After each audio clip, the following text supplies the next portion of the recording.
Assalamualaikum warahmatullahi wabarakatuh. Waalaikumsalam warahmatullahi wabarakatuh. Alhamdulillah, assalatu wassalamu ala sayyidina wa maulana rasulillah wa ala alihi wa ashabihi wa man tabi'a hudah. Subhanaka la ilma lana illa ma 'allamtana innaka antal alimul hakim. Subhanaka la fahma lana illa ma fahamtana innaka antal jawadul karim. Rabbana iftah bainana wa baina qaumina bil haqqi wa anta khairul fatihina thumma amma ba'du.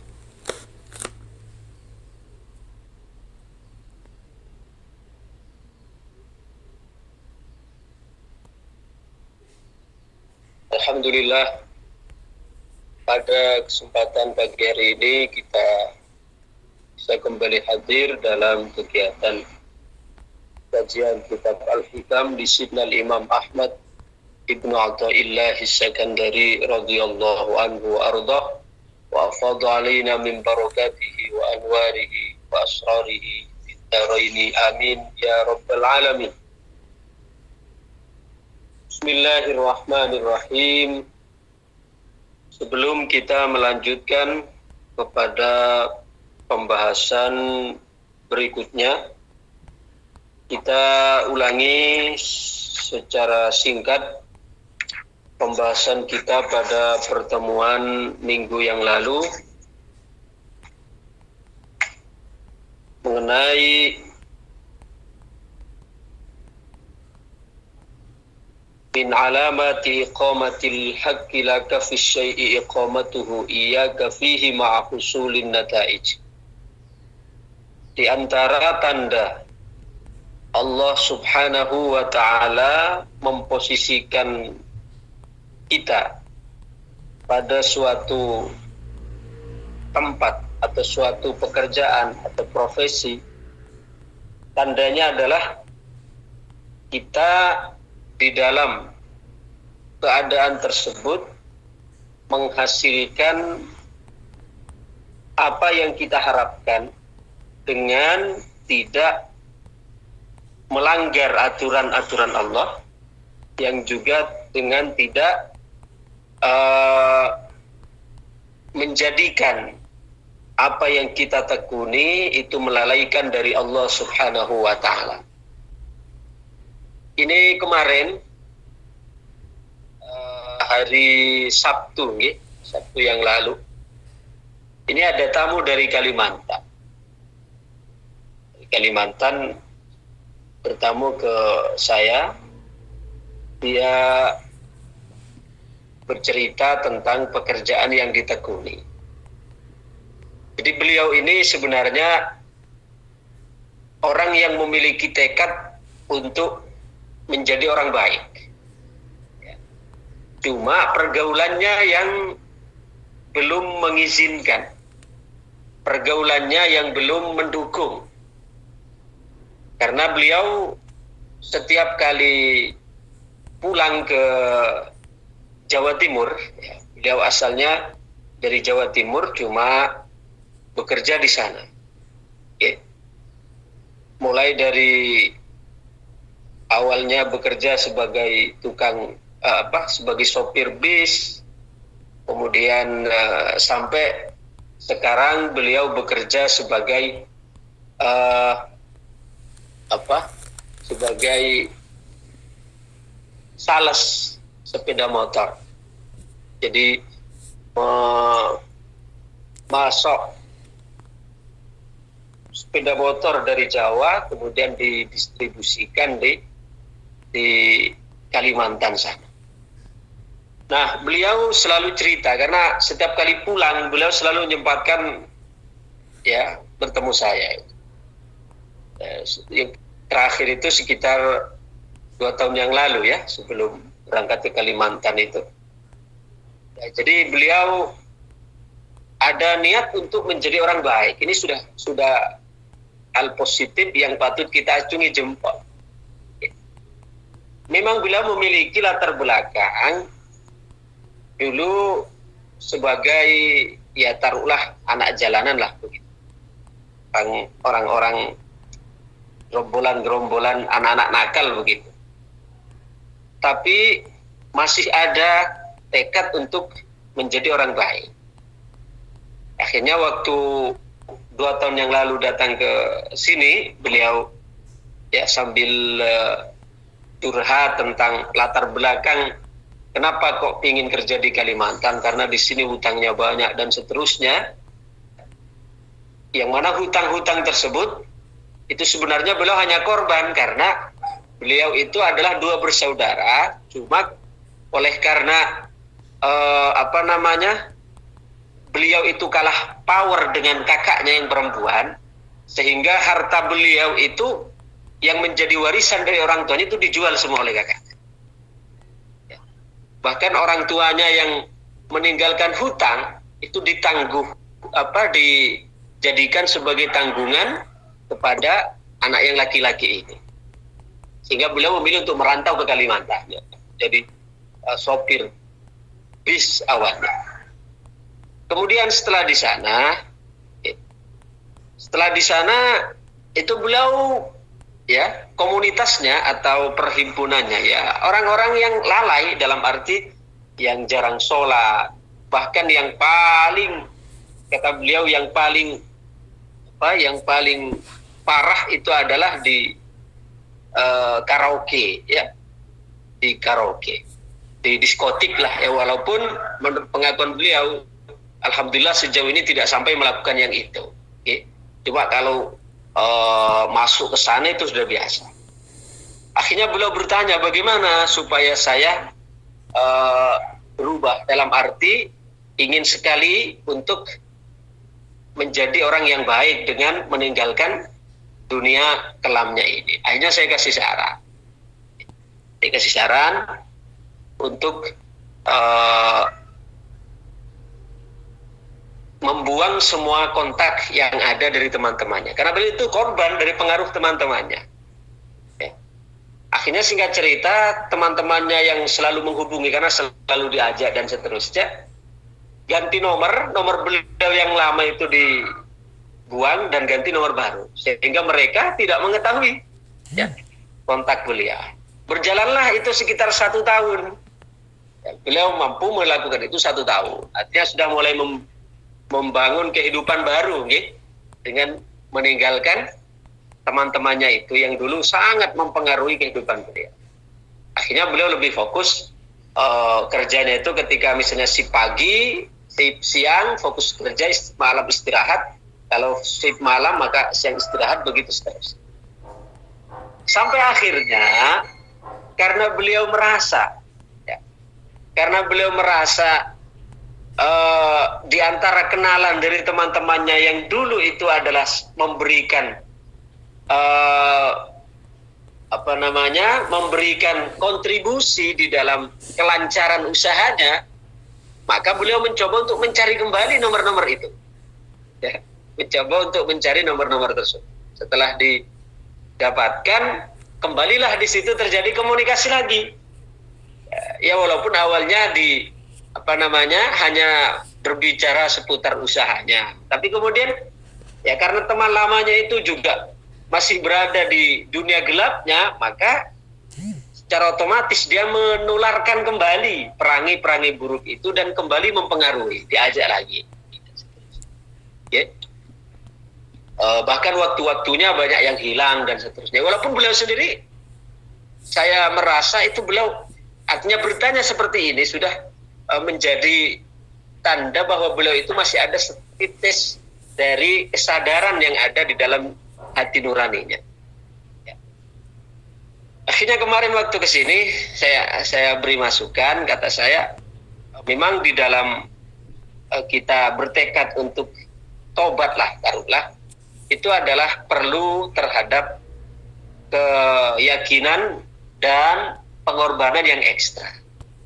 Ya, kita harus rela untuk mengorbankan apapun itu jika memang itu adalah kebaikan kita, utamanya kebaikan agama kita di sana. Kadang kita harus kehilangan teman, kadang kita harus kehilangan pekerjaan, kadang kita harus kehilangan apapun itu Kalau itu menyangkut urusan agama, maka kita harus perjuangkan itu. Jadi tidak mudah, ini adalah ujian sampean, kata saya. Ya, kita tak kasih contoh. Bayangkan dulu pada saat ya Nabi SAW memerintahkan sahabat muhajirin hijrah ke Madinah dari Makkah. Itu bagaimana mereka meninggalkan kampung halamannya yang sangat dicintai, bahkan meninggalkan harta bendanya semua ditinggalkan di Mekah itu. Ya. Andaikan mereka orientasinya adalah orientasi bisnis, orientasi mereka hanya sekedar orientasi pekerjaan, karir dan seterusnya, buat apa sekelas Abu Bakar mau meninggalkan Mekah? Padahal sudah mapan. Buat apa sekelas Abdurrahman ibnu Auf, ya, Abdurrahman bin Auf, seorang saudagar kaya raya di Mekah yang sudah sangat mapan, buat apa beliau meninggalkan itu semua karirnya untuk meninggalkan Mekah kemudian ke Madinah yang tidak punya apa-apa di sana. Yang konsekuensinya kalau ke Madinah berarti harus membangun dari nol lagi. Sedangkan harta-hartanya yang dulu itu ditinggalkan semua di Mekah. Tapi itulah ya, kalau di situ ada kebaikan demi kebaikan agama, maka ya harus ada pengorbanan. Harus ada pengorbanan. Jadi tak kasih saran gitu panjenengan, kalau memang ada tekad untuk taubat dalam hal ini, maka harus punya tekad ini, kata saya. Harus punya ada tekad. Jangan takut kita kemudian kehilangan pekerjaan, kehilangan teman dan seterusnya. Itu hanyalah bisikan-bisikan setan yang berupaya untuk menangguhkan tekad kita untuk bertaubat. Ya. Bisikan-bisikan setan, nanti saya makan apa kalau saya meninggalkan ini, nanti itu innama dzalikumus syaitanu yukhawifu awliya'ah. Setan itu membisikkan kepada kekasih-kekasihnya, besti-bestinya setan, itu dibisikkan dengan ketakutan-ketakutan. Nanti bagaimana, apa yang akan saya makan, apa yang akan saya jadikan untuk masa depan saya, ya. Asyaitanu ya'idukumul faqra, yang dibisikkan oleh setan kepada kita, kefakiran, nanti saya makan apa dan seterusnya. Wallahu ya'idukum maghfiratan minhu wa fadlah, akan tapi Allah menjanjikan kepada orang yang beriman yaitu maghfirah, ampunan dan anugerahnya. Tinggal kita mau membenarkan ancaman setan ataukah kita mau membenarkan janji Allah. Artinya ketika kita ada tekad untuk taubat, untuk hijrah lah gampangnya, maka di situ harus ada ekstra, memang harus ada pengorbanan, tidak bisa, karena itu yang dilihat oleh Allah Subhanahu wa Ta'ala. Akhirnya tak kasih contoh, di zaman Bani Israel itu dulu ada orang yang sudah melakukan dosa besar, yaitu sudah membunuh 99 orang. Kita tahu bagaimana besarnya dosa membunuh, ya. Padahal kata Nabi SAW, ya, satu tetes dari darah seorang mukmin namanya yang tumpahkan bukan karena Allah, yang bukan karena kita jihad dan seterusnya, atau bukan karena had, maka itu jauh lebih berat di sisi Allah daripada kehancuran Ka'bah. Itu satu nyawa, apalagi 99. Maka pada akhirnya laki-laki tersebut ada timbul satu penyesalan, ingin bertobat. Lalu datang kepada seorang ulama menanyakan, apakah dengan dosa besar yang telah saya lakukan, dengan membunuh 99 orang, akankah masih ada kesempatan saya untuk bertaubat? Akankah Allah masih sudi untuk menerima taubat saya dengan segala dosa yang saya lakukan dari dosa-dosa besar ini? Maka kata ulama tadi mengatakan, wah, ini dosa sampean sudah terlalu besar ini. Sulit bagi Allah untuk mengampuni dosa sampean karena sudah terlalu besar membunuh 99 orang. Maka langsung dicabut pedang dari sarungnya dan ditebas juga kepala dari ulama ini, sehingga genaplah yang dibunuh menjadi 100 orang. Setelah genap yang dibunuh 100 orang, dia kembali mencari ulama untuk bertanya. Akhirnya ketemu, ya. Dan ketika berjumpa bertanya, wahai kiai, saya sudah membunuh 100 orang. Apakah saya jika bertaubat kepada Allah, taubat saya masih diterima oleh Allah? kata ulama tadi, kalau Anda memang berniat untuk bertobat, maka Allah akan menerima taubat Anda sebesar apapun dosa. Cuma, nah ini ada garis bawah. Cuma sampean harus dengan penuh kesadaran untuk meninggalkan tempat tinggal atau lingkungan sampean yang pertama dan pindah ke lingkungan baru, ditunjukkan ke sebuah tempat lingkungan orang-orang soleh. Jadi memang kehidupan sehari-hari orang tersebut orang-orang fasik yang terus akan menghidupkan, menyalakan ya api-api untuk bergejolak selalu dalam maksiat.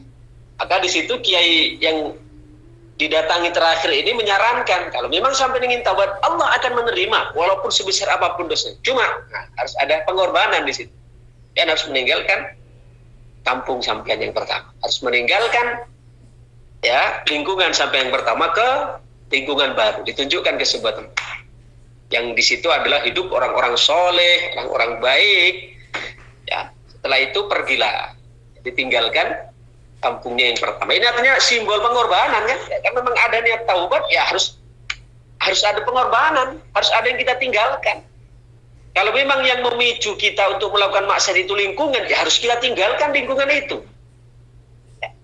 Kalau memang yang menjadi pemicu terusnya kita bermaksiat adalah pekerjaan di situ, ya tinggalkan pekerjaan itu, kita cari pekerjaan lain. Jadi seperti itu. Akhirnya singkat cerita ditinggalkan. Laki-laki tersebut mulai berangkat ke tempat lingkungan baru, tempat orang-orang soleh yang ditunjukkan tadi. Di tengah perjalanan, ya, ketika hendak, karena sudah tiba waktu sholat, dia hendak mengambil air wudhu. Ketika turun ke sungai, tiba-tiba di situ terpeleset, jatuh dan mati. Nah, ketika si pendosa itu jatuh dan mati, disitulah malaikat rahmat dengan malaikat azab ini berebut.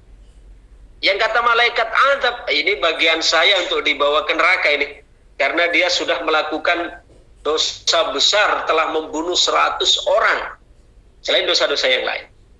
Tapi kata malaikat azab, enggak, bagian saya. Kata malaikat rahmat, enggak, ini bagian saya ini untuk bawa ke surga, karena dia sudah tobat. Akhirnya di situ geger, malaikat azab dengan malaikat rahmat. Akhirnya Allah Subhanahu wa taala memberikan tawaran solusi, ya. Disampaikan oleh malaikat Jibril, begini saja sekarang, sampean ukur dari perjalanan laki-laki tersebut mana lebih jauh dari tempat taubatnya tadi, ya, dari kampung halamannya, mana jauh dari kampung halamannya ke sini, tempat mati dia, ataukah dari sini ke tempat awal atau tempat yang akan dia tempati untuk hijrah itu lebih dekat. Setelah diukur oleh malaikat, ternyata masih lebih, ya sudah lebih dekat 1 langkah ke tempat orang-orang soleh ini lingkungan kita. Baru hanya lebih dekat 1 langkah. Ya, lebih dekat 1 langkah. Taruhlah kalau yang dari rumahnya pertama tadi itu adalah berapa? 100 meter misalnya. Sedangkan untuk menuju ke lingkungan baru itu 99 meter. Hanya selisih 1 meter saja. Sudah lebih dekat ke tempat lingkungan baru, tempat orang soleh. Ini kata malaikat Jibril, sudah, berarti yang dimenangkan adalah malaikat rahmat untuk membawanya ke surga. Artinya apa di sini? Yang bisa kita simpulkan bahwa kita ketika ada niat untuk taubat, ya di situ harus ada tekad pula untuk mengorbankan apapun, baik itu pekerjaan, baik itu lingkungan, bahkan keluarga, kalau memang itu menjadi kebaikan agama kita di sana. Kalau kebaikan agama kita ada di sana. Contoh pekerjaan misalnya, kita ada pekerjaan haram, kita kerja misalnya di pabrik minuman keras. Okay. Di pabrik minuman keras. Kemudian kita kalau memang kita ada niat untuk tobat, ya maka kita harus berani ambil resiko untuk meninggalkan pekerjaan itu. Ya. Jangan lantas kemudian kita masih mencari-cari alasan, wah nanti cari pekerjaan dulu, cari pekerjaan yang mapan dulu, baru saya nanti akan meninggalkan pekerjaan saya yang pertama ini. Nah, kalau begitu ceritanya berarti kita masih ragu-ragu juga di dalam bertobat. Kenapa? Karena secara tidak langsung pada saat kita masih mencari-cari pekerjaan baru yang di situ lebih menjanjikan, baru kita meninggalkan pekerjaan. Kalau ini konteksnya pekerjaan yang haram yang pertama, maka di situ selamanya kita tidak akan pernah berhenti. Karena setan akan terus membisikkan. Wah, kamu nanti kalau berhenti sekarang mau dikasih makan apa anak istrimu? Kamu sekarang apalagi gajinya sudah besar misalnya. Tapi ingat, Allah Subhanahu wa taala berfirman dalam Quran, "Wa may yattaqillaha yaj'al lahu makhraja." Barang siapa bertakwa pada Allah, takwa pada Allah maknanya kalau di sini maksiat ya taubat. Yaj'al lahu makhraja, maka Allah akan membukakan pintu, akan memberikan jalan keluar. Maka di zaman Imam Sya'rawi di Mesir itu ada orang, dia makan riba. Dia melakukan transaksi riba. Ya. Kemudian kata Syekh Sya'rawi, kamu hentikan pekerjaan di riba itu, tidak akan barokah. Maka orang tersebut menjawab, wahai Syekh, insyaallah nanti saya akan berhenti ketika saya sudah mendapatkan pekerjaan lain.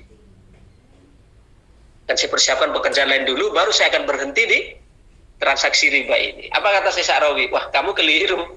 Ayatnya itu, wa may yattaqillah yaj'al lahu makhraja. Takwa dulu pada Allah, takutlah pada Allah dulu. Ya, dalam konteks ini, tinggalkan maksiat dulu, tinggalkan riba dulu, maka Allah akan memberikan jalan keluar. Kalau kamu kan berarti membalik ayat ini konsepnya. Ya, cari jalan keluar dulu, alternatif dulu, baru kemudian bertaubat kan begitu. Wah, itu keliru kata. Nah, jadi harus ada tekad ini. Nah, kemudian kembali ke kisah curhatan dari orang tadi yang kerja di Kalimantan. Saya giring kepada pembahasan kita yang lalu, ya. Saya dulu, kata beliau, kerja jual beli mobil, kemudian selalu bangkrut. Kemudian saya juga sering melayani angkutan, ya, untuk mengangkut barang-barang seperti kayu dan seterusnya, muatan, ya, juga beberapa kali bangkrut. Kemudian saya pokoknya sudah banyak sekali yang ditekuni, sampai jadi sopir juga begitu. Akhirnya saya berikan muatan hikam yang kita bahas minggu yang lalu ini. Jadi di antara tanda Allah, ya, memposisikan kita dalam posisi yang tepat, apa tandanya? Kalau itu pekerjaan tersebut menghasilkan kepada kita. Pekerjaan menghasilkan itu bukan berarti bahwa ketika kita bekerja di sebuah pekerjaan itu berarti kita tidak pernah bangkrut. Enggak. Yang namanya orang bekerja usaha, ya, terkadang roda perputaran kehidupan ini kadang di atas, kadang di bawah, kadang untung, kadang rugi, kadang untung, kadang untung. Itu adalah sesuatu yang normal, ya, sesuatu yang normal. Cuma kalau di situ kita ternyata setelah membuka usaha atau bekerja suatu pekerjaan tertentu, ya, setiap kali berulang kali sampai 8 kali misalnya, ya, itu kok bangkrut terus. Nah, ini bisa jadi kode dari Allah bahwa kita tidak cocok di posisi itu. Paham gitu? Berarti bisa merupakan kode dari Allah bahwa kita tidak cocok di menekuni profesi. Ganti profesi yang lain. Misalnya awalnya saya berusaha membuka usaha rumah makan misalnya. Sudah berapa kali, ya kalau hanya 1 kali, 2 kali bangkrut misalnya, ya, tidak langsung untung, ya kan wajar, baru merintis. Sudah tiap kali itu bangkrut terus, bisa jadi itu menjadi isyarat kode dari Allah bahwa saya tidak cocok di posisi itu. Ganti, kemudian misalnya profesinya apa? Menjadi peternak, ternak ayam misalnya. Peternak ayam sampai 5 kali kok bangkrut terus. Nah, berarti itu bisa jadi merupakan kode dari Allah bahwa kita tidak cocok di posisi itu. Ganti lagi. Nyata. Itu namanya apa? Tanda Allah memposisikan kita pada suatu posisi tertentu adalah di dalam posisi tersebut kita mendapatkan hasilnya. Sekali lagi, mendapatkan hasilnya ini bukan berarti tidak pernah rugi. Tidak. Namanya usaha itu. Ada untung, ada rugi. Cuma kalau rugi terus, nah ini ada apa gitu. Berarti bisa jadi itu kode dari Allah bahwa kita tidak cocok di posisi. Tapi jangan berarti kalau kita berusaha baru satu kali kemudian rugi langsung, wah ini tidak cocok saya. Tidak. Kalau hanya satu kali kan orang berusaha tidak langsung ya naik daun, apalagi yang masih merintis dari bawah. Gitu. Nah, akhirnya ya setelah pindah lagi. Nah, sekarang ketika datang hari Sabtu kemarin datang ke saya, beliau ada niat untuk pindah lagi profesi karena menjadi sopir di angkutan di sana itu juga begitu ya. Banyak yang sudah hampir 2 tahun ini ditekuni tapi tidak ada hasil yang signifikan, maka kemudian sekarang mencoba untuk membuka usaha baru, yaitu untuk menjadi sales di dealer sepeda motor untuk memasuk dari Jawa ke Kalimantan. Ya, di samping usaha itu dijadikan opsi supaya dapat meninggalkan dari teman-temannya yang dulu, teman-temannya yang masih bisa pengaruhi itu semua. Jadi saya kasih wanti-wanti ya, pokoknya sampean sudah lupakan nomor-nomor itu, jangan coba-coba lagi untuk kembali membuka nomor itu kalau sampean memang masih ada niat untuk tobat. Artinya harus ada yang dikorbankan, saya sampaikan tadi. Jadi itulah diantara tanda di mana kita diposisikan oleh Allah Subhanahu wa Ta'ala, bahwa kita di situ posisinya adalah yang pertama, posisi kita itu atau pekerjaan kita, kalau konteksnya pekerjaan itu menghasilkan ya, yang kedua, nah jangan lupa ini, kalau hanya menghasilkan saja pokoknya banyak untungnya daripada ruginya, itu juga tidak menjadi takaran sepenuhnya bahwa kita diridhoi oleh Allah di posisi itu. Kenapa? Karena masih ada standar berikutnya, atau masih ada miqyas selanjutnya yang harus dijadikan pegangan. Tandanya adalah yang kedua, di posisi tersebut kita tidak melupakan waktu-waktu ibadah kita kepada Allah. Tidak melupakan waktu-waktu ibadah kita kepada Allah. Jadi kalau misalnya secara finansial pemasukan kita di situ memang besar, menguntungkan, tapi di sisi lain justru kita banyak lalainya kepada Allah. Waktu-waktu kita banyak yang hilang, ibadah kita banyak yang hilang. Walaupun dari sisi finansial itu kita menguntungkan, tapi dari segi spiritual itu justru merugikan, maka itu juga menjadi salah satu tanda bahwa posisi itu tidak cocok bagi kita. Maka kita di sini bisa mengevaluasi masing-masing, saya di posisi ini menguntungkan. Yang kedua, waktu-waktu saya juga alhamdulillah masih bisa terjaga. Berarti itu posisi yang kita pertahankan. Berarti posisi itu yang Allah Subhanahu wa Ta'ala kita letakkan. Tuh. Kita tambah satu hikam lagi. Itu tadi hanya mengulang ya, memperjelas hikam yang ke-180 kemarin. Kita lanjutkan pada hikam 182. Tasbiku anwarul hukama'i aqwalahum fahaitsu sarat tanwiru wa salat ta'biru. Tasbikun disi'i, mendahului. Tasbikun disi'i opo anwarul hukama'i, piro-piro cahayane poro ahli hikmah. Tasbikun disi'i opo anwarul hukama'i, piro-piro cahayane ahli hikmah. Hukama jamak dari hakim. Aqwalahum eng ucapane al hukama, cahaya yang ada pada orang-orang bijak bestari itu mendahului ungkapan mereka. Mendahului ungkapan mereka. Fahaitsu sara mongko sekirane dadi apa at-tanwiru cahaya wasala mongko sampai wasala mongko tumeka apa at-ta'biru ungkapan. Maka sejauh mana seorang hakim hukama, seorang bijak itu hatinya tersinari, hatinya terang, maka disitulah sampailah ungkapan, sampailah pesan-pesannya, sampailah ucapan-ucapannya. Ya. Tasbiqu anwarul hukama'i aqwalahum fa haitsu sarat tanwir wa salat ta'bir. Orang-orang bijak, cahaya hati mereka, cahaya ruhani mereka itu mendahului ungkapannya, mendahului kata-katanya. Sehingga coba kita perhatikan, kalau yang ngomong itu adalah orang yang hatinya terang, maka jauh sebelum mereka ngomong itu sudah menjadikan kita tenang.